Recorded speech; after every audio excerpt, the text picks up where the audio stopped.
senior reporter. Do we know where this death occurred, Matthew? Yes, Nigel. We know that this was a patient, again, this is becoming quite a common theme, in their 70s, who was very unwell, had a number of significant and long-term health conditions at St Helier Hospital.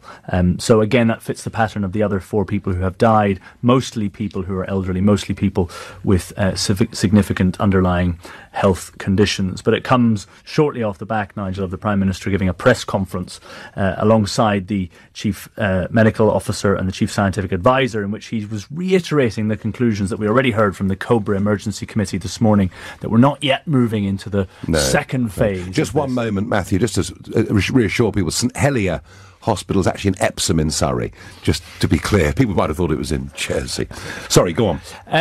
Sorry, absolutely. And just to say that, you know, the message coming from government at the moment is that we are not yet in the second phase of the response, which they call the delay phase. We're still trying to contain this, but significant plans are having to be made to move us into that second phase. Here's Boris Johnson.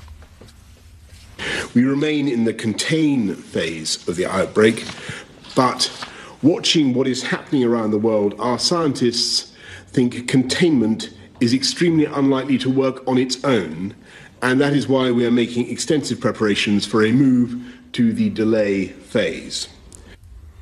But we will, Nigel, have to go to the delay phase. That seems almost certain now. This is going to get a lot worse before it gets better. And the Chief Medical Officer, Professor Chris Whitty, said only this evening that the spread of coronavirus would happen, and I quote, really quite fast. And he also said that within 10 to 14 days, people with any signs of respiratory infection at all would be asked to self-isolate for a week. The Prime Minister was also responding to questions from a number of reporters in Downing Street about why the government isn't taking more forthright action at the moment. And this is what we've been debating very much here on LBC. I was doing this yesterday, others have been doing it today. These flights are still coming in from Milan and elsewhere. Indeed, and that actually quite specifically that was raised in the press conference, and we've seen on social media, evidence of people arriving in from Italy and seeing no checks at the airports at places like Gatwick. Now, the Prime Minister was keen to point out that, it's important, what he said, to do the right thing at the right time. And the right time, he said, hasn't quite come for these things. Also, the Chief Scientific Advisor, Patrick Vallance, said that there is evidence that some of these airport checks and the like simply don't work very well.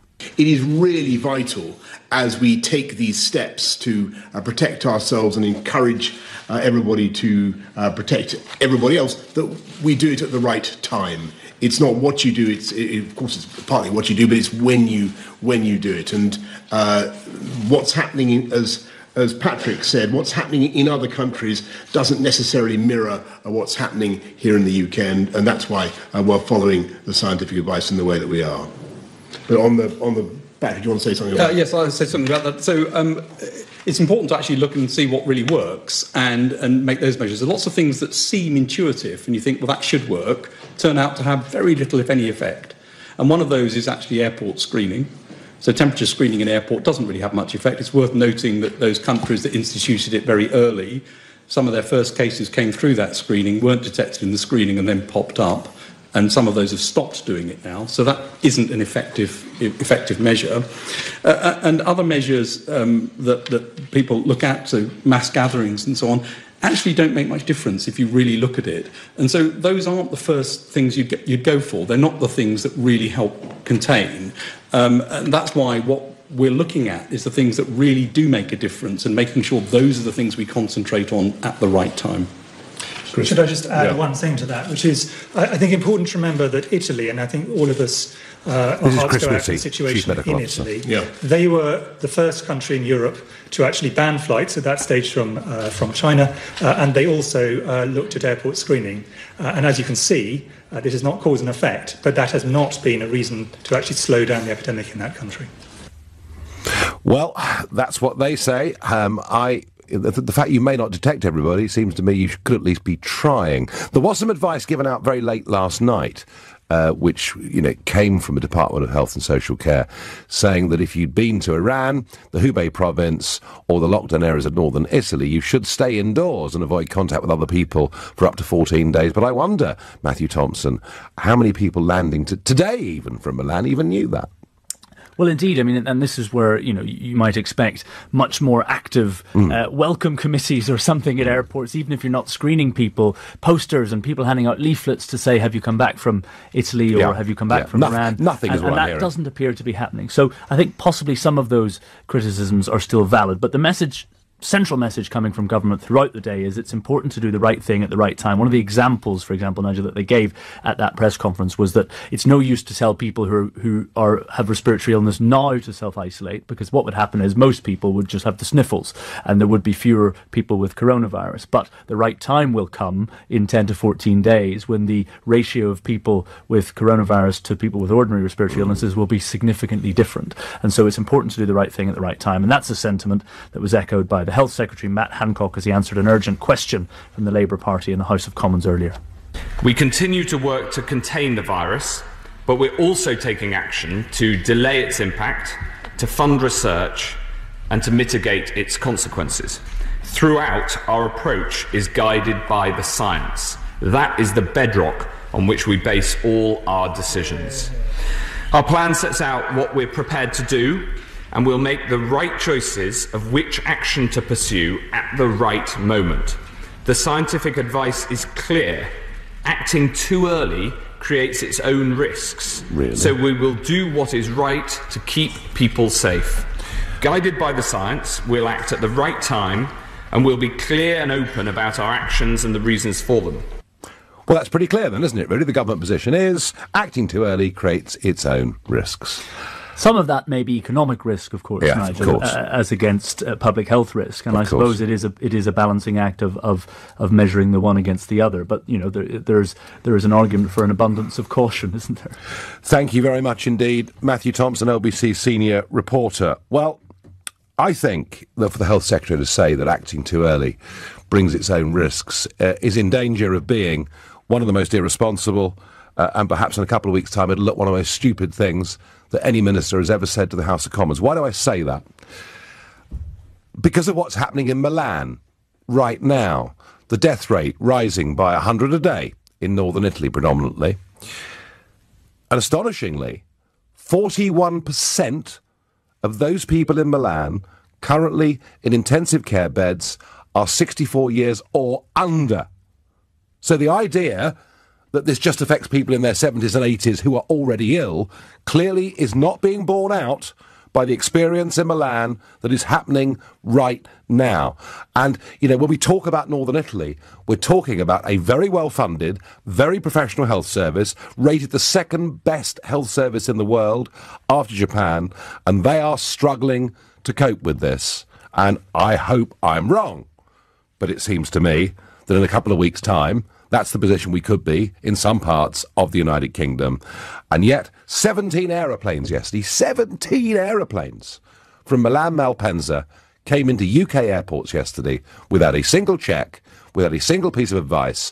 They weren't even being told then to quarantine. They're sort of being told to do it now, but unless you give somebody an official piece of paper, I suspect they're unlikely to do it. Are you satisfied the government is doing enough? I'm not. I think we're busy playing catch-up here. Jacob is a new caller from Wandsworth. Jacob, good evening to you. Hi, Nigel. I just wanted to thank you foremost for all the work you've done in regards to Brexit. Thank you. But what about this issue, Jacob? So just to give you a bit of context, I have just flown back from a central region of Italy today. Obviously, having spent a few days there, I've seen kind of the widespread response. It's obviously a big thing over there. It's affecting everything from people staying indoors and not touching each other. But coming back into Heathrow today, it's just kind of amazing to see that the only kind of information I get once I get back to the UK is a sign giving you a brief overview of what the virus is, and that's after you make out of arrivals. And it just feels like, we're not taking this seriously. So, Jacob, just to be clear, you landed today? Yeah. And did anybody give you any piece of paper, any official advice of any kind at all?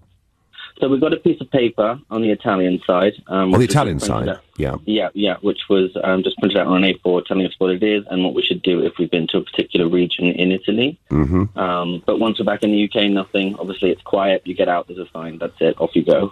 And it just felt an utter contrast of what I got in Italy.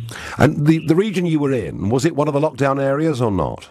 No, it was bordering the area in Tuscany. Right. Okay. And you flew from? It was from Bologna. Okay. But even so, Jacob, you would have expected rather more than just a signboard when you got back to a UK airport. Yes, for sure. I mean, like I said, when I got to Italy, there were people screening people for their temperatures. There were notices everywhere. I was in a region that is not a red zone, so to say. Sure. But people are obviously taking this seriously, considering, like the kind of free movement we have in Europe.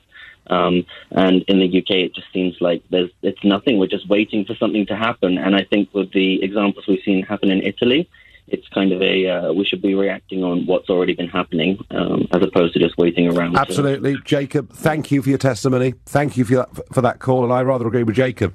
It's almost as if we're being told by Boris Johnson and Health Secretary Matthew Hancock that when it gets bad, we'll act, as opposed to let's act now and do our best. We may not succeed, but do our best to try and stop it getting bad. I don't think the government are doing anything like enough. If you think I'm being too harsh, you tell me why. On 0345 6060 973. This is the Nigel Farage Show on LBC at 6:15. Time for the news headlines with Ollie Jones. Stuff and nonsense type. Let's not worry about it. It'll be fine. I've never looked at, dates on food labels or listened to government health warnings or perhaps in many ways in my own life worried too much about any of this stuff. And I really, really haven't. But this situation really worries me, and that's because I'm looking at Italy, a parallel developed country, and I've got the latest figures released just 20 minutes ago from Italy, and these need some thinking about. Official cases 7,985. Now, of course, we know the fact is the real number will be a lot higher than that, and there'll be people at home or have not yet been tested. But here's the thing: they're the official number of cases. Hospitalised 4,316. That means 50% of those that have been diagnosed are in hospital, and 733 of those are in intensive care as we speak. And do you sort of now see why one of the best health systems in the world is actually literally struggling to cope? Number of deaths so far, 463, 724 thus far have recovered. So that is what we're dealing with. That is the prospect that may face us in a couple of weeks' time. I think government needs to get ahead of it, but one or two of you have got other thoughts on this. Evening, Nigel. My understanding from the earlier press conference, this is the one that Boris Johnson did with the Chief Scientific Officer and the Chief Medical Officer, is the fact they no longer want to stop the virus because it will just come back at a time when we are less able to deal with it. Hence no checks at airports, no bar on public gatherings, no school closures. They want to get it going and then they'll implement their policies. Jason in Epsom, I don't know whether that is right or not, but Bill in Wales has a very similar line of thinking. I think the government wants to bring this on now rather than have it come next winter. Better for the NHS to sort this out in the spring and the summer. And there may be something in that, Bill, in the sense that if this thing does peak at a time when we get better weather and higher temperatures, that clearly would be a much more positive thing. But I just don't feel we're doing enough. I mean, look, when we flew those Brits back from Wuhan, do you remember that? The planes that came back from Wuhan with Brits and other Europeans, and then there was another plane load of people who'd been on that cruise ship out in Japan, and we flew them back into the UK, straight onto coaches, and they were up to the Wirral and elsewhere, and put into quarantine centres and then released after 14, 15 days. That's what we did with people at the start of this, coming from areas where we felt there was contamination. Now, you come in vast numbers from northern Italy, which is going through a really serious medical crisis, and nothing like that has been happening at all.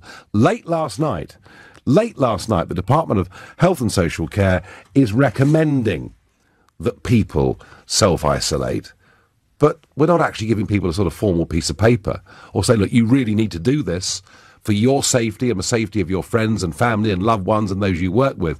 We're just not doing it, and I'm baffled as to how that can be. Let us go to Adrian, who's a new caller from Clacton. Adrian, good evening.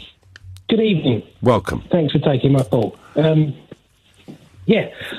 have to agree with you. I think it is kind of strange that checks at airports are not being done, because obviously there's been meetings, and obviously that idea came up and someone had to explain why that was a bad idea. Well, the argument, Adrian, they make, and the argument we got from officialdom yesterday, we heard a bit of it today in that press conference from the experts, is that because it can take up to 14 days, that's the gestation period for this virus, although actually most, I'm told, are within 5 or 6 days. Because it can take that long, you may well be temperature checking people before the symptoms have really come through. But, hey, shouldn't we at least be trying, Adrian? Yes, I agree. I remember travelling during the M1H1 swine flu outbreak, and I used to live in Japan. Yes. And they all took that very seriously, and they had infrared cameras at the gates. Yes. And if anyone showed any slightly elevated temperature, you were pulled over. And it was different then because they had a very quick swab test that could give a positive or negative result on the spot almost. We don't have that with corona yet. But I can't see what the problem would be for sort of blanket temperature checking everyone and perhaps quarantining flights from hot areas. Or a temperature check and a quick test to see whether people have got the virus. I mean, that could all be done, couldn't it, at Heathrow and Gatwick? It could be, but I'm guessing cost comes into that because the swabs aren't free. Adrian, I understand, Adrian, what's the cost? What's the cost? True. What's the cost of a plane load of people if several of them have got the virus? What's the cost of them spreading it to their workplace? Death. Well, you've got economic cost. You've got economic cost and human cost, haven't you? I'm not arguing for that, but I'm sure that is the sort of difficult decision the government has to make. But I agree, I think more could be done. However, I have to say I'm kind of, in a selfish way, glad they're not. I actually have relatives in Japan at the moment, so Japan isn't such a hotbed country. They've dealt with it quite well and kept the sort of infection rate down. But if things do go a bit pear-shaped and flights start getting cancelled, I would be a bit personally hurt if that was the case. I think you may have to prepare yourself for that, Adrian, because I think my feeling is, even though infection rates are going down in China, but only after they took very, very radical quarantine measures, my feeling is it's going to get worse before it gets better. Adrian, thank you very much indeed. Interesting, you see, Adrian talking about a previous crisis and the way it was dealt with in Japan. It's pretty different at Heathrow, is it not? Lewis, there's a new caller to me from York. Lewis, good evening. Good evening, Nigel. How are you? I am well. So, I'm being very critical of the government. I think we're playing catch-up all the time. What say you? I'm disappointed with how the government have dealt with it, to be honest with you. Absolutely. So, the incubation day is roughly about 14 days, even though they're saying about 5 or 6. Now, these numbers that are being released daily are potentially 2 weeks behind. We may have, 324, I think, is it roughly now? 330 odd, yep, right now, yeah. So, potentially in 2 weeks, that's going to be 6, 7, 8,000, maybe, potentially. Look at Italy, how much that has progressed and how much that has shot up. I think we should definitely... I know the economy is starting to take a hit now with the stocks and share market and everything, and it will happen, but it will bounce back. Look at what happened in the 2008 recession. The question is, Lewis, what's the priority here, isn't it? That's the question, and I mean... Human health. Yeah, the first priority of government is to protect the country and protect its citizens, isn't it? Absolutely, yeah. Do you think one of the reasons... Is it possible that one of the reasons why the planes have kept flying is because after the collapse of Flybe, the government were really worried that if they started to put travel bans on, the whole lot might go bust? I think we're too soft. Too soft? What should we do, Lewis? Too soft. Come on, hard man Lewis from York. What should we... I tell you who was tough. Lewis, have a little listen with me. Have a listen to Rory Stewart, who was on LBC this afternoon. This is what he thinks. I would be, for example, shutting down all schools in London now. Wow. This is the biggest single event we've had of this kind for 100 years, since the Spanish flu after the First World War, and we should have no regrets about acting quickly. So he reckons we should close all the schools in London. What do you think of that? Why not? Why not? Pick everything up, don't they? Kids pick everything up. Look at Italy now, university and schools. Yeah. So China, look how many numbers they're spreading now. What was the day-to-day of 45 new cases in China? Well, they're falling. Well, yeah, so they say, but some evidence that it's falling. Right, Lewis, you want tougher action? Thank you very much indeed. And United States authorities have just announced they're planning a flight tomorrow to repatriate Britons on the coronavirus-hit Grand Princess ship. That's the one that's been out there off the West Coast, and it's a sort of Facebook things we've seen from Britons on it. It's been looking pretty miserable for them. They are going to be repatriated tomorrow. Now, I bet you they'll be repatriated and then quarantined, even though maybe none of them will show the symptoms of coronavirus, but they will be quarantined, and yet you can hop on a flight from Milano, and there's been no suggestion of it whatsoever. Ruth says on Facebook, I work in the NHS, and we have no staff nor resources. Well, that's one of the reasons, Ruth, why they're talking about re-recruiting a lot of people, who maybe have retired from the National Health Service, and of course, 111, the phone line, they're beefing up that with thousands and thousands more people. And incidentally, one thing I won't criticise are the people that have been working on that 111 number. All the feedback I've had from people who've gone through with concern is they've been handled utterly professionally and with a great degree of care. So there's one thing that is going as well as I think as it possibly could in this situation. Kane said, I think we should be given self-testing kits. What do you say, Nigel? Kane, I did speak to a doctor today, and I asked, are there means by which people can go privately and just pay and get a test? No. All of this is within the National Health Service, so there's no private kits, there's no self-test kits. You've got to go through the NHS, and I wonder whether that of itself, even though, again, they're doing the best they can, but as this starts to grow, it's going to start to become very, very difficult for them. There may be an argument here for the government to let this loose a little bit, and maybe let the private sector take some of the strain. This is the Nigel Farage Show at 6:30. Time for the news headlines with Holly Jones. It's matter more than economics, and maybe my criticism is that the government has been thinking a bit more about not going too early in case it upsets the economics of a situation, and I'm critical of that. I think it's time we really looked at Italy and thought, wow, we've got to do something. But money still matters. Of course it does. And today, stock markets around the world are suffering their worst day since the 2008 financial crisis. A major oil dispute sent the price of oil plummeting. Shares, of course, in oil companies falling dramatically. And earlier on, I spoke to City veteran David Buick, markets commentator with Aki Exchange, and I said to him, as an old commodity broker, a metal trader, I couldn't help but notice the gold price had shot up today. It's the flight to quality, the usual one that we normally see. And the other thing that really worries me when people bail out of equities is the astonishing yields now that have fallen from the sky for most of the bonds in terms of government bonds. We've got sterling, or should I say UK gilts, 10 years yielding 0.16 of 1%. US Treasuries for 10 years, 0.52. Germany, minus 0.85 to put money with them. And that normally tells me one thing, that we're heading towards recession unless somebody does something about it, if not a slump. And the stock market today opened, was it about sort of 8 points lower, 8% points lower on the opening? Where is it now, Dave? Well, it ended up, the FTSE down 468 points, that's 7.25% down at 5,994. Do you know?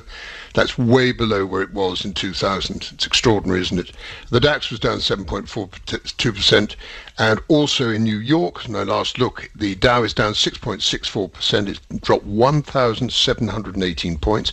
We did actually have a 15-minute delay when it opened up over 7% down, just to sort of pause for reflection. So we're seeing levels that we haven't seen for months and months and months. And as you well know, being as experienced as you are, there are two things that worry me over this. One is uncertainty. Markets are fine with bad news, they're fine with good news. They can't do uncertainty. When's this going to end? And this is what we don't know. And the other thing is, of course, ever since technology really ruled markets, algorithms and program trades apparently now in the United States constitute 80% of turnover. Goodness me. So if somebody pushes the button sell, it's got nothing to do with the quality of the asset you've got. It's just that my algorithms tells you it's sell. And this, of course, has exacerbated the problem. Is it over? I doubt it very much indeed. Why? Because we have very little that the central banks can do. They say that rates are now saying that markets are saying that 0 is likely to be the Fed rate by the end of the year. How much more can you put interest rates down? It's not going to help at all. You need fiscal stimulus. You need things that goes direct to the consumer. And this is what I hope Rishi Sunak, the Chancellor of the Exchequer, recognises not only has he got to give us hope for the future, but he's got to deal with this mess. It's a big day. It's a huge moment. And finally, David, just one quick thought. Dramatically, the oil price opened 30% lower. Now, that, of course, contributed to many of the leading shares taking huge losses, but not necessarily bad news for all of us, is it? Well, I'm not very happy about it, Nigel. Let me tell you why. Yes, you're right. BP was down as a result of that 24% at the opening. It's now down, I think, about 18%. But the fact remains is that OPEC, which has constituted 40% of the oil production of the world, asked the world, saying, we've got a glut of oil, let's put a 1.5 million barrel stoppage on it. And the Russians said no. And so Saudi Arabia said, don't mess with me, because if you do... Now, Russia, this is where there's an economic war going on. Russia produces 12% of the world's oil. That's 11 million barrels a day. And even if President Putin's put out something saying we can handle $25 to $30 a barrel for the next 6 to 10 years, in your dream, Squire, for the simple reason the Russian economy just couldn't take it. Well, that was David Buick explaining the real huge turbulence in the financial markets today, and I've no doubt that's not over by a long chalk. The Cheltenham Festival starts tomorrow. 4 days of hundreds of thousands descending on Cheltenham and surrounding areas. Madness, says Karen Jones. Tom has just flown in long haul into Gatwick, straight through customs, no info, nothing. Have we gone mad? Not checking people. The government should be arranging for free hand sanitizer to be given out at all stations and transport hubs, says regards Paul. Not a bad idea. Nigel, you are not a scientist. It's far more complicated than shut up shop for a few weeks and it will disappear. This is a long game, and the virus will be around for the whole year. It could be even worse in the autumn. Well, hopefully by then, a vaccine of some kind will have been created. I'm going to just say to whoever sent that to me, look, I know we've got a problem. I know it's going to get a lot worse. But what I'm saying is, why are we adding to it? Why are we allowing people in quite large numbers to come back from one of the most infected areas of the world? A lot of those people who got back in yesterday would have gone home by public transport, probably some of them on the very overcrowded London Underground, and would have been back in their offices in Canary Wharf or somewhere else today. Does that really make sense without checking people, without testing people? I would have thought it was madness. Let's go to Tom, who's a new caller from Bristol. Tom, good evening. Nigel, thank you. Great talking to you. Long-time listener. I'm just really disappointed in you. Oh, right. Very good. I mean this because... Are you disappointed that because I've got friends in Milan and I know the truth about what's going on, I want to try and stop it happening here? Look, we are British. I think we need to get on with this. We need the stiff upper lip, as you would say. Yep. We need to soldier on as best as we can. And you would be saying, if we all went into quarantine, you'd be having something to say about that. And all I'm saying is, I think we just need to be very careful with the words and what we're doing and thinking moving forward. You're a very influential person. You've got a huge following, and I think it's terrifying more the whipping up of people. All right. Let me ask you a question, Tom. Let me ask you a question, Tom. When that aeroplane comes back from America tomorrow with those people from that cruise liner who've been stranded off the Californian coast, do you think they should just go straight home? I'm sure they won't. Why? Why not? Why not? Well, if you can fly in from Milan, where there's a serious infection rate, and not even be given a leaflet, what's the difference between that and coming off a cruise ship? Because there was an issue on that cruise ship. There's an issue in Milan. Yes, but I think the difference is, it's like saying there's an issue in London, isn't there? It's a big place, isn't it? It's a big place. I think, what we've got to do is sensible here. Tom, there are 9,000 confirmed cases in Italy, but everybody knows the figure is much, much higher than that. Very unlikely. If you've been through a main street in Milan in the last week, it is very unlikely that you've not been in close proximity to somebody who's now got the coronavirus. I don't know if you can say that, Nigel. I just think... I'm just looking at the numbers. I mean, Nigel, yeah, but you're a numbers man. That's your background, and I think you just need. Like I said, I'm just disappointed in your tone. And Boris, I'm sure he's got a plan. He always seems really? Are you? Are you sure? Are you really sure, Tom? Come on, I mean, listen, I'm here to be persuaded. Come on, you got your chance, and you're now laughing. You know better than I do. No, I think he's got the spirit. I think he has. I think he's doing all he can. I think he's in a rock and a hard place, and I think that I am probably maybe I'm in the camp that we'll unfortunately get coronavirus, and you'll all say I told you so. But I personally think we need to stay buoyant. We need to stay positive, and we need to carry this country on as we would through any other crisis, Nigel. And I think that you're in a position to assist with that. And I appreciate, and I love listening to you. And I appreciate some of the things you say. And sometimes it does make me gasp for breath. And other times it makes me go, actually, is he talking sense? But on this, I just think, we need to slow down. And I cannot believe the government, no matter what you think of Boris and everything else, the government and their advisors would be that stupid to allow us to just carry Tom, down I am keen to be as praiseworthy of Boris Johnson and his government as I possibly can be. The idea that Jeremy Corbyn could be sitting there right now fills me with total horror. And I have been, Tom, if you listen to the show regularly, say you do, I've been very praiseworthy of the approach David Frost is taking, of the approach Johnson has taken up at Dispatch Box, and we've got these Brexit talks off to a fantastic start. So I will be as praiseworthy of Boris as I can be. Tom, and I'm going to say it one more time to you, does it actually make sense that 17 flights come into major UK airports from Malpensa, Milan yesterday, and not a single person is checked or given any advice at all? Does that really make sense to you? I think it's a numbers game. I think it's purely a numbers game, and I think that is, again, you know better than me, and I think someone is looking at their algorithms, aren't they, and they're looking at the statistics, and they're working it out. Well, if it's a numbers game, Tom, I'm sorry, you will lose this argument, because it is very, very unlikely that some of those people who came in yesterday will not have this virus and won't even know they got it, and that's the problem. Tom, thank you for coming on. We'll agree to disagree on this one. This is the Nigel Farage Show. It is 6:45, and it's time for the news headlines with Holly Jack. Caller Tom thought I was being over the top with this, and I get a nice little tweet in here. Tom has solved it. We fight coronavirus with bravado. Hurrah for Tom. I think there's a slight note of sarcasm there. But Jeff in Brentwood upbraids me and says, I'm a big fan, but stop behaving like all the media outlets affected by the liberal pathogen. Do what humans have done for hundreds of years. Just get on with it. Yeah, Jeff, ultimately, we're going to have to just get on with it. But the argument that I'm making is that it's irresponsible. The argument I'm making is that it is crazy to allow plane loads of people to come in from a severely affected area without checking anybody, and up until yesterday giving them no advice of any kind at all. And yet, if you come off a cruise ship, you get put into quarantine. We're not being very consistent about this, and if there is a problem, why add to it? That's really the argument that I'm making on. Keep calm and carrying on. This virus doesn't cut it with me, says Kay. Well, there we are. But it does with a lot of people. And I've got to say this.